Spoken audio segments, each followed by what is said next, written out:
Une fillette des 12 ans était devenue orpheline de père et de mère après un accident de circulation. 1 an après l'enterrement, la petite sœur de sa maman la maltraitait grave et jusqu'à la traiter d'une sorcière. Or, la fillette, depuis le vivant de ses parents, craignait Dieu et elle chantait à la chorale. Vu la souffrance de la sœur de sa maman, elle était obligée de descendre à la rue comme Phasée et elle avait fait 6 ans dans la rue. Quelle douleur!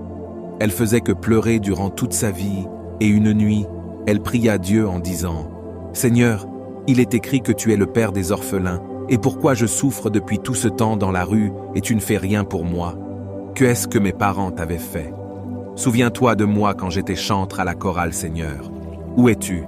Viens à mon secours. » Et elle tomba ensuite dans un sommeil où elle voit qu'elle chantait dans une foule des gens et les gens guérissaient.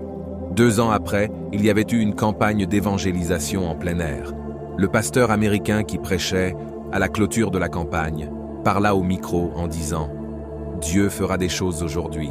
Que quelqu'un vienne chanter pour Jésus. » Et la fille se leva et prit le micro. Pendant qu'elle adorait, l'Esprit la saisit et l'Esprit remplit la foule et les gens tombaient et guérissaient.